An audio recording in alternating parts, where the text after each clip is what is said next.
ಏನು ಚೇತನ ಹಿಂಸೆ ಅಂತಿದ್ದಾರೆ, ಅವ್ರ ರಾಜ್ಯಕ್ಕೆ ಹಿಂಸೆ ಆಗ್ಬಿಟ್ಟಿದ್ದಾರೆ. ಇದು ನಾನು ಹೇಳಿ ಬಯಸ್ತೀನಿ ನೇರವಾಗಿ. ನಿಖಿಲ್ ಕುಮಾರಸ್ವಾಮಿ ಬಗ್ಗೆ ಮಾತಾಡೋಕ್ಕೆ ಅವ್ನಿಗೆ ಏನು ಅರ್ಹತೆ ಅನ್ನಂತಿದ್ದೆ. ನೀವು ನಿಖಿಲ್ ಕುಮಾರಣ್ಣನ ಬಗ್ಗೆ ಮಾತಾಡ್ತಕ್ಕಂಥ ಯಾವುದೇ ರೀತಿ ನಿಮಗೆ ನೈತಿಕತೆ ಇಲ್ಲ. ನಾವು ಹೇಳಿದ್ವಲ್ಲ, ನೀವು ಮಾಡಿರೋದಾದ್ರೆ ನಿಮಗೆ ಆ ಫಿಲಮ್ ಇಂಡಸ್ಟ್ರಿಲಿ ಇದೆ ಅಲ್ಪಜ್ಞಾನಿ ನೀವು. ನಮ್ಮ ಯುವಕರುಗಳಾಗಿರ್ಬೋದು ಏನಾದರೂ ನಮಗೆಲ್ಲ ಸ್ವಲ್ಪ ತಲೆ ಕೆಟ್ಟನಂತರ ನಿಂತ್ಕೊಂಡ್ರೆ ರಾಜ್ಯದಲ್ಲಿ ಮೂಲೆಯಲ್ಲಿ ಎಲ್ಲೂ ಓಡಾಡ್ದಂಗೆ ಮಾಡಾಕ್ಬಿಡ್ತೀವಿ ಅಂತ ಈ ಮುಖಾಂತರ ಎಚ್ಚರಿಕೆ ಕೊಡ್ಲಿಕ್ಕೆ ಬಯಸ್ತಾ ಇದ್ದೀನಿ ನಾನು. ಅವನು ಒಂಥರ ಹೇಳಿದ್ವಲ್ಲ ಸರ್, ಯೂಸ್ಲೆಸ್ ಫಿಲ್. ಅವನಿಗೆ ಪಬ್ಲಿಸಿಟಿ ಅಂತಕ್ಕಂಥದ್ದು ಒಂದು ದೊಡ್ಡ ಹುಚ್ಚು ಹಿಡಿದ್ಬಿಟ್ಟಿದೆ. ಅದೊಂದೇ ಒಂದು ಕಾರಣಕ್ಕೆ ಅವನು ಈ ಥರ ತಳ್ಕೊಂಡು ಹೋಗ್ತಾ ಕೂತಿದ್ದಾನೆ. ಏನು ಈ ಚೇತನ್ ಅಹಿಂಸಾ ಅಂತಕ್ಕಂಥವನು ಒಬ್ಬ ಅವಿವೇಕಿ ಏನು ನಮ್ಮ ರಾಜ್ಯದಲ್ಲಿ ಇದ್ದಾನೆ. ಅವನಿಗೆ ಸಿಂಗ್ಯುಲರ್ಲೇ ಮಾತಾಡಬೇಕು, ಯಾಕೆಂದರೆ ಅವನು ಆ ಗೌರವ ತಗೊಳ್ಳೋಕ್ಕೆ ಯೋಗ್ಯನಲ್ಲ ಅಂತ ನಾನು ಈ ಮುಖಾಂತರ ಹೇಳಿಕ್ಕೆ ಬಯಸ್ತೇನೆ. ಮೊದಲನೇದಾಗಿ ಏನು ಅಣ್ಣವ್ರು ಇದ್ದಾರೆ, ರಾಜ್ಯದ ಅಣ್ಣವರು ಡಾಕ್ಟರ್ ರಾಜ್ಕುಮಾರ್ ಸಾಹೇಬ್ರ ಬಗ್ಗೆ ಇವ್ನು ಮಾತಾಡ್ತಕ್ಕಂಥ ಆ ನೈತಿಕತೆ ಇವನಿಗಿದೆಯಾ, ಅವ್ನಿಗೆ ಯಾರದನ್ನು ಆ ಪರ್ಮಿಷನ್ ಯಾರು ಕೊಟ್ಟರು ಅನ್ನೋದು ನನಗೆ ಇಲ್ಲಿವರೆಗೂ ತಿಳಿತಾ ಇಲ್ಲ. ಡಾಕ್ಟರ್ ರಾಜ್ಕುಮಾರ್ ಸಾಹೇಬ್ರಿಗೆ ಅವ್ರ ಮೊಮ್ಮಕ್ಳಿಗಾಗಿರೋಂಥ ಏಜ್ ಇವ್ನಿಗೆ ಆಗಿದ್ದೋ, ಬಹುಶಃ ಇವ್ನಿಗೆ ಆಗಿದೆಯೋ ಇಲ್ಲೋ ಅದು ನನಗೆ ಗೊತ್ತಿಲ್ಲ.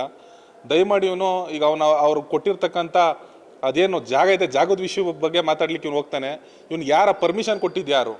ಇವನು ಒಂಥರ ಈ ಏನಂತಾರೆ ಪ್ರಚಾರ ಪ್ರಿಯ ಆಗ್ಬಿಟ್ಟಿದ್ದಾನೆ. ಅವನಿಗೆ ಯಾವಾಗಲೂ ಪಬ್ಲಿಸಿಟಿಲಿ ಇರಬೇಕು, ಈ ಗುಡ್ ಆರ್ ಬ್ಯಾಡ್ ಒಟ್ಟಿನಲ್ಲಿ ಪಬ್ಲಿಸಿಟಿ ಇರಬೇಕು ಅನ್ನೋ ಪಬ್ಲಿಸಿಟಿಗೆ ಹೊಂದ್ಕೊಬಿಟ್ಟಿದ್ದಾನೆ. ಅದು ತುಂಬ ಏನು ಬರ್ತಾ ಇರ್ತಕ್ಕಂಥ ಮುಂದಿನ ದಿನಗಳಲ್ಲಿ ತುಂಬ ತಪ್ಪಾಗುತ್ತದು. ಏನು ಚೇತನ ಹಿಂಸೆ ಅಂತಿದ್ದಾರೆ, ಅವ್ರ ರಾಜ್ಯಕ್ಕೆ ಹಿಂಸೆ ಆಗ್ಬಿಟ್ಟಿದ್ದಾರೆ.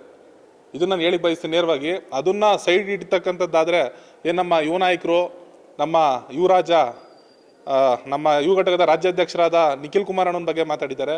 ಅವನ ಯೋಗ್ಯತೆಗೆ ಇಲ್ಲಿ ಬಂದ್ಬಿಟ್ಟು ಯಾವ್ದಾದ್ರು ಒಂದು ಗ್ರಾಮ ಪಂಚಾಯತಿಲಿ ನಿಂತ್ಕೊಳ್ಳಿ ಗೊತ್ತಾಯ್ತದೆ.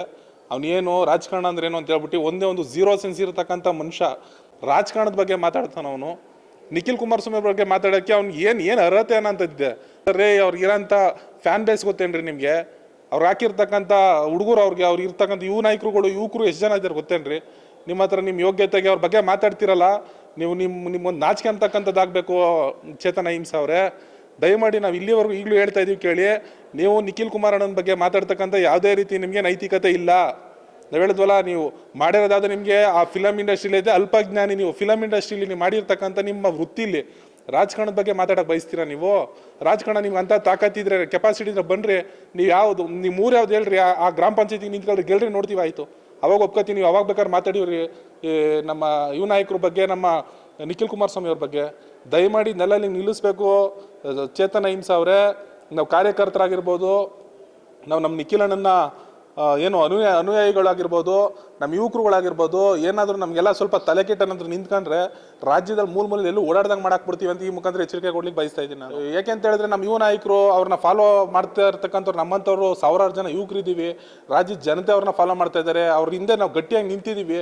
ಅವ್ನ್ಯಾರೋ ಯೂಸ್ಲೆಸ್ ಫೆಲೋ ಅವ್ನಿಗೆ ನಾವುಗಳು ಇದೀವಿ. ನಾವು ಅವ್ನಿಗೆ ಕೌಂಟ್ರು ಕೊಡಬೇಕೋ, ಇಲ್ಲಾಂದರೆ ರೀಕೌಂಟ್ರು ಕೊಡಬೇಕೋ, ಎನ್ಕೌಂಟ್ರು ಕೊಡಬೇಕೋ, ಅವಕ್ಕೆಲ್ಲ ಇದೀವಿ ನಾವು ಕಾರ್ಯಕರ್ತರು, ಅವ್ರ ಬಳಗ ಇದ್ದೀವಿ. ಅವನು ಒಂಥರ ಹೇಳಿದ್ವಲ್ಲ ಸರ್, ಯೂಸ್ಲೆಸ್ ಫಿಲ್. ಅವನಿಗೆ ಪಬ್ಲಿಸಿಟಿ ಅಂತಕ್ಕಂಥದ್ದು ಒಂದು ದೊಡ್ಡ ಹುಚ್ಚು ಹಿಡಿದ್ಬಿಟ್ಟಿದೆ. ಅದೊಂದೇ ಒಂದು ಕಾರಣಕ್ಕೆ ಅವನು ಈ ಥರ ತಳ್ಕೊಂಡು ಹೋಗ್ತಾ ಕೂತಿದ್ದಾನೆ. ಸರ್, ಇವತ್ತು ರಾಜ್ಕುಮಾರ್ ಅವರ ಕನ್ನಡ ನಾಡು ನುಡಿ ನೆಲ ಜಲದ ಬಗ್ಗೆ, ಚಿತ್ರರಂಗದ ಬಗ್ಗೆ ಕೊಟ್ಟಂಥ ಕೊಡುಗೆ ಬಗ್ಗೆ, ಸರ್ಕಾರ ಅವ್ರಿಗೆ ಕೊಟ್ಟಿರ್ತಕ್ಕಂಥ ಜಮೀನಿನ ಬಗ್ಗೆ ಮಾತಾಡಿರ್ತಕ್ಕಂಥ ವಿವಾದ ಎಷ್ಟು ಸರಿ? ಸರ್, ಅಣ್ಣವ್ರ ಬಗ್ಗೆ ಮಾತಾಡೋಕೆ ಯಾರು ಸರ್ ಇವನು? ಕುನ್ನಿ ಸರ್ ಇವನು, ಕೂಸು ಇವನು. ನಾವು ಹೇಳಿದ್ವಲ್ಲ, ಮೊದಲನೇ ಹೇಳಿಕೆ ಕೊಟ್ಟಂಗೆ, ಏನು ನಮ್ಮ ಅಣ್ಣವ್ರ ಮೊಮ್ಮಕ್ಳಿದ್ದಾರೆ, ಅವ್ರ ವಯಸ್ಸಾಗಿಲ್ಲ ಇವನಿಗೆ. ಸುಮ್ಮನೆ ಇವನಿಗೆ ಹೇಳಿದಲ್ಲ ಸರ್, ಇವನಿಗೆ ಪಬ್ಲಿಸಿಟಿ ಹುಚ್ಚು. ನಾಳೆ ಬೆಳಗ್ಗೆ ಇನ್ನೊಬ್ಬರ ಬಗ್ಗೆ ಯಾರಾದರೂ ಒಂದು ರೆಪ್ಯೂಟೆಡ್ ಪರ್ಸನ್ಸು, ಈ ಥರ ರೆಪ್ಯೂಟೆಡ್ ಜನ ಇದ್ದಾರೆ ಅಂತ ಹೇಳಿದ್ರೆ ಎತ್ಕೊಂಡು ಮಾತಾಡ್ತಾರೆ. ಈಗ ನಿಖಿಲ್ ಕುಮಾರಣ್ಣ ಅವ್ರು ಮಾತಾಡಿದ್ದಾರೆ. ಏನಕ್ಕೆ ಮಾತಾಡಿದ್ದಾರೆ?